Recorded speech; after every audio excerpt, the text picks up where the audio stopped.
Capítulo 10. O maior demônio. Meu pai sempre me levou a questionar o meu conhecimento, a desafiar meus apegos e a descobrir novas formas de compreensão. Ao longo da minha formação, ele sempre me apresentou enigmas. Um dia ele me perguntou: Miguel, sabe qual é o maior demônio do mundo? Pensei por um momento e, em seguida, respondi que não com a cabeça. É o amor, respondeu ele, com um leve sorriso nos lábios.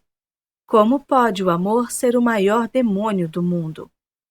Perguntei, achando aquilo muito suspeito, e senti minha reação emocional se espalhar pelo meu corpo, partindo de algum lugar em torno da minha barriga, senti a irritação de uma criança que sabe que o pai está prestes a estourar outra de suas bolhas favoritas. Resolva o enigma e você vai descobrir, disse ele. Olhei para o meu pai, o homem que escrevera o livro O Domínio do Amor, desconfiado. O amor não pode ser o maior demônio do mundo. Eu praticamente gritei. Somos o amor, compartilhamos amor. Amor é tudo o que somos. A isso, ele simplesmente respondeu: Miguel, resolva o enigma. E foi embora. Pensei sobre o assunto, mas aquilo não fazia absolutamente nenhum sentido para mim. Somos amor. Nascemos no amor. Como ele pode sequer dizer que o amor é um demônio? E supostamente o maior demônio de todos? E se eu sou amor, como eu posso ser o maior demônio do mundo? O enigma ficou sem solução na minha mente durante algum tempo. Depois veio o meu momento de clareza, do tipo que chega do nada e coloca a pessoa no caminho que a orienta pelo resto da vida. Chegou enquanto eu estava assistindo ao jogo do San Diego Chargers contra o Oakland Raiders, dois times de futebol americano que são grandes rivais. Tenho consciência do meu nível de apego ao Chargers. Quando os vejo jogar, faço uma escolha consciente de me envolver no jogo e rapidamente vou para um nível 3 de apego. Às vezes vou até mesmo para um nível 4. Talvez seja por isso que minha epifania tenha vindo durante um jogo de futebol. Nos primeiros 15 minutos desse jogo, a televisão de repente ficou sem som. Havia algo de errado com a TV ou com a transmissão, e o jogo não tinha som de jeito nenhum. Não conseguia ouvir o que estava acontecendo. Percebi ali uma oportunidade para praticar um exercício. Desafiei a mim mesmo a assistir ao jogo como se eu nunca tivesse assistido a um na vida. Meu objetivo era desaprender ou deixar de lado o que eu sabia sobre futebol americano e simplesmente curtir a cena à minha frente. Eu queria me desligar de todas as minhas preconcepções. Levei um bom tempo para deixar de descrever a mim mesmo o que estava acontecendo no campo e apenas assistir ao desenrolar do jogo. Vi dois times em combate e comecei a aprender suas jogadas e ações, assumindo uma nova perspectiva. Comecei a ver cada ação como estava se desenrolando de verdade. A minha mente ficou em silêncio e eu simplesmente assisti.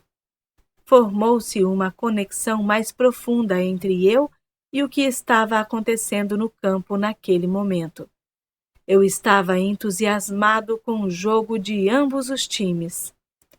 Após cerca de meia hora, o som voltou, e eis que agora havia duas vozes a descrever o que estava acontecendo, a narrar cada momento. Os narradores estavam me dizendo em que eu deveria focar, e pude sentir minha atenção sendo guiada até o momento em que eu não estava mais assistindo ao jogo como antes. Em vez disso, passei a ouvir o que estava sendo dito. Os narradores me diziam quando torcer e quando não torcer. Explicavam por que a bola era lançada, por que um touchdown era possível E por que a defesa estava tão boa? Depois começaram a falar de coisas que nem estavam acontecendo no campo, porque um jogador estendeu o contrato, quem deveria ser negociado, qual jogador nem merecia estar no time. Passei a prestar atenção apenas ao que as vozes queriam que eu visse, à medida que davam destaque às jogadas mais impressionantes, com toda a empolgação, e expressavam decididamente a desaprovação de jogadores fracos. Quando o jogo terminou, só consegui recordar o que aqueles comentaristas esportivos queriam que eu lembrasse. Somente vislumbres da realidade, um touchdown, uma grande tacada ou um magnífico passo que brilharam em toda aquela narração. Na cobertura transmitida logo depois, cada momento do jogo foi relatado. Ao que parecia, eu precisava de uma equipe de narradores para me dizer o que eu tinha acabado de ver. Foi quando, subitamente, percebi que eu tenho aqueles mesmos comentaristas em minha própria cabeça. A única diferença é que eles têm a minha própria voz. Assim como tomar um gole de vinho e pensar sobre a região e a variedade das uvas, em vez de desfrutar da experiência, deixo que os narradores falem sobre qualquer coisa que me chame a atenção, normalmente algo a que já sou apegado. Isso me afasta da experiência do momento presente, da mesma forma que uma tira de borracha muito esticada escapa e volta para trás. Os narradores são as vozes do filtro do que sabemos, os pensamentos e as crenças que constroem nosso sistema de crenças. Foi a isso que meu pai se referiu como a voz do conhecimento. Chamo-as simplesmente de narradores. Na tradição tolteca, há um símbolo que usamos para descrever toda a conversa em nossa mente, o mitote, que significa 1000 vozes falando ao mesmo tempo. Essas vozes estão todas tentando chamar sua atenção, e as que falam mais alto normalmente são aquelas que se manifestam sob a forma de um apego. Alguns narradores podem falar da distorção, enquanto outros podem falar da verdade. Usando a razão, somos capazes de detectar a diferença entre as duas, mas é difícil distingui-las se estivermos apegados a elas. Nossa percepção do mundo depende dos narradores a que estamos apegados, pois criamos nosso mundo à imagem deles. É claro que sempre compreendi isso em um nível intelectual, mas por meio dessa experiência, finalmente compreendi em um nível muito mais profundo e intuitivo. Os narradores são a personificação de nossos apegos às coisas, às ideias, às crenças. Eles podem nos manter enraizados nas experiências passadas enquanto tentamos dar sentido ao presente. Tendemos a encaixar novas experiências de forma organizada em nossas pré-concepções. Essas vozes também nos mantêm focados em algum objetivo idealista para nós mesmos, algo para alcançar no futuro ou algo que podemos até nos convencer de que nunca alcançaremos, mas mesmo assim achamos que é algo pelo qual devemos nos esforçar. Voltando a atenção novamente para o amor, nossos narradores também representam um papel importante em nossos relacionamentos. Quando eu era mais jovem, me apaixonei por uma linda jovem. Mas, depois de algum tempo, apenas desfrutando do nosso amor um pelo outro, nos acomodamos e nosso relacionamento caiu na rotina. Começamos a encontrar algumas falhas nele e a discutir sobre como as coisas deveriam ser para que aquele relacionamento atendesse às nossas expectativas. Eu não tinha ideia do que realmente se passava na cabeça dela, além das coisas que ela me dizia. Entretanto, eu sabia o que estava se passando na minha. Os meus narradores estavam comentando: Para ser a namorada perfeita, ela deveria ser dessa forma. O nosso amor deveria ser desta maneira. Ela faz isso para me controlar. Como posso fazê-la feliz? Eu deveria fazer isso. Todas as coisas que meus narradores me disseram estavam baseadas no meu apego ao que eu acreditava que um relacionamento deveria ser, para que continuássemos amando um ao outro. Todas essas expectativas foram informadas pela minha experiência passada e pelas crenças que adquiri enquanto crescia. Permiti que meu conhecimento analisasse como deve ser um relacionamento e acreditei nele. Eu não estava mais em conexão ou em comunhão com a minha amada. Minha atenção estava voltada para a voz dos meus narradores. Na época, eu podia ver que, embora nosso amor ainda estivesse lá, nosso apego às ideias sobre o que achávamos que deveria ser o amor acabaria ficando em nosso caminho. Isso tudo aconteceu porque demos ouvido aos nossos narradores. E assim, através dessa percepção do jogo de futebol e da observação do meu relacionamento, finalmente compreendi o que meu pai quis dizer, afirmando que o amor é o maior demônio. Em vez de simplesmente experimentarmos o amor, estamos apaixonados. Ouvimos nossos narradores explicarem como se deve sentir o amor, o que nos faz dignos dele, quem deveria nos amar e como deveriam expressá-lo, o que precisamos fazer ou alcançar para amarmos a nós mesmos, e o que os outros precisam fazer para receber nosso amor em troca. Começamos a acreditar na análise dos narradores do que deve ser o amor e a nos tornar apegados a essa convicção. Então, impomos isso a nós mesmos e aos outros, criando assim uma imagem distorcida do amor. Os narradores nos convencem de que, se conseguirmos alcançar uma perfeição imaginada, seremos tão cheios de amor que a vida será serena a partir daí. Mas o que realmente acontece é que tornamos o amor condicional. E se continuarmos a seguir a orientação dos nossos narradores, ficaremos da infância até a idade adulta e até depois apegados à ideia de que precisamos encontrar uma personificação viva do que é o verdadeiro amor. Para estar apaixonado, precisamos ter alguém para amar. E é claro, essa pessoa precisa nos amar também. Ficamos totalmente desconectados nesta parte. Formamos nossa ideia de amor através de reforço positivo e negativo, da mesma forma que fazemos quando criança, sempre buscando a aprovação dos pais, ansiando pela aceitação deles e nos diminuindo diante da desaprovação. Esse tipo de amor tem tantas condições agregadas que o sofrimento é inevitável, e assim o amor se torna o maior demônio de todos. As nossas distorções transformam o anjo do amor incondicional em demônio, um símbolo da distorção da verdade, o que provoca o medo exagerado, distorce ainda mais nossa visão e cria um inferno pessoal para nós mesmos.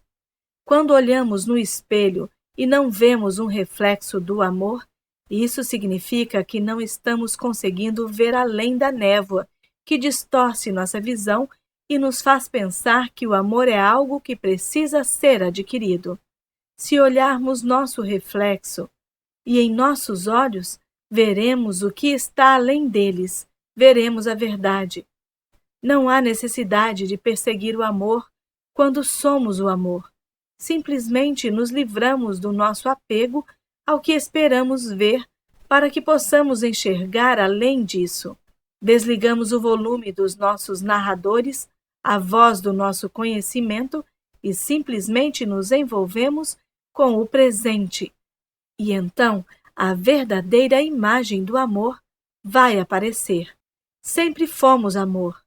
Mas crescemos tão acostumados com o reflexo enevoado e distorcido do amor que não nos permitimos ver ou aceitar que não sabemos como viver sem isso, o que é a maior mentira. Entretanto, enquanto nos tornamos conscientes do nosso apego e decidimos deixar de lado a distorção, a motivação para mudar vem do nosso próprio amor, e isso nos dá toda uma nova perspectiva sobre a vida. Essa motivação genuína é o assunto da próxima sessão. Quando abandonamos o apego aos nossos narradores, especialmente seus julgamentos e críticas, e aceitamos a nós mesmos como somos, o amor condicional não vai mais ser o motivador que nos leva a mudar. Por exemplo, se olho no espelho e digo: "Ei, Miguel, você está fora de forma. Ninguém vai levar você a sério desse jeito. Você precisa perder um pouco de peso." Estou sendo motivado pelas opiniões distorcidas dos meus narradores. Porém, quando olho no espelho e digo: "Ei, Miguel, você é sua versão perfeita neste momento, e eu o aceito completamente. No entanto, entendo que você possa querer perder alguns quilos para ser mais saudável." Assim, estou sendo motivado a fazer mudanças pelo desejo de me cuidar, que vem do meu amor próprio. Fazer uma dieta não é uma condição para que eu me aceite. Em vez disso, reconheço a verdade do meu estado nada saudável e decido fazer uma mudança, não porque o amor condicional tenha forçado, mas porque me amo e me aceito.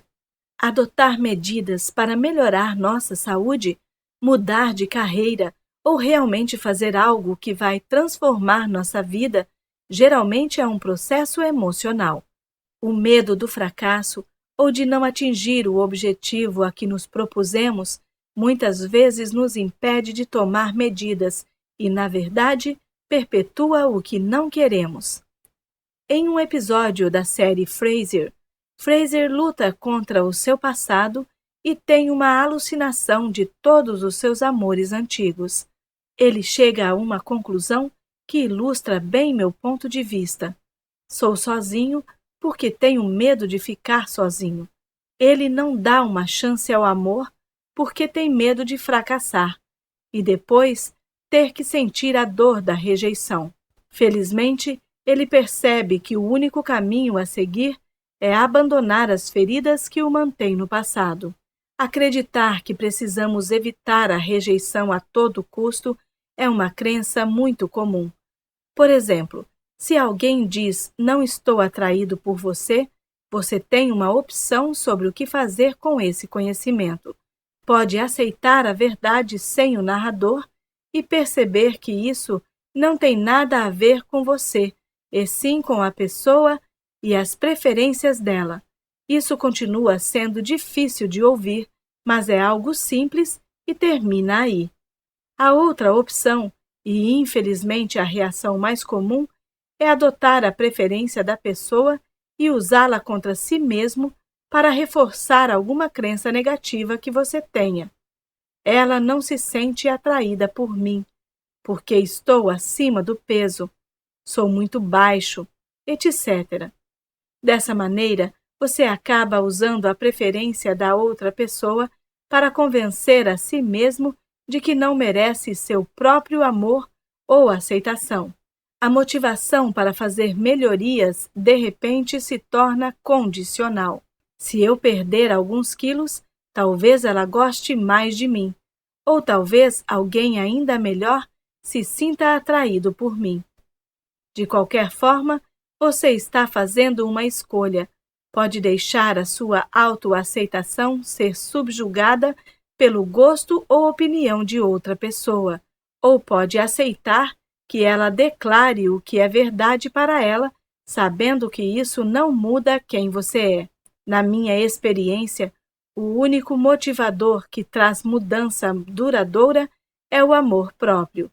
Quando me amo e me aceito, quero tratar bem a mim mesmo e ser o mais saudável possível, e somente então tenho a liberdade para me desintoxicar de qualquer coisa que tenha subjugado a minha vontade.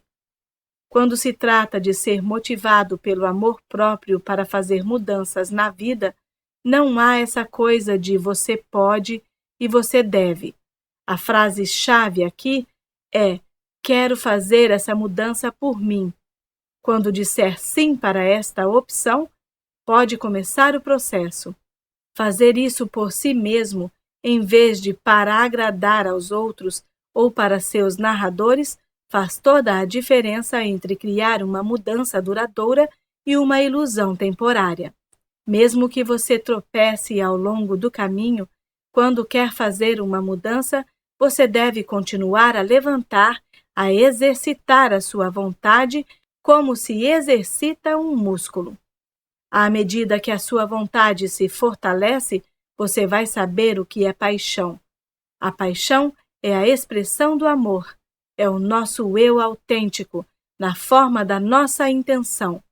Um objetivo, um resultado final, é simplesmente um foco que nos permite conduzir nossa intenção em determinada direção, desfrutando de todo o processo que nos leva àquele ponto porque estamos vivendo através dele.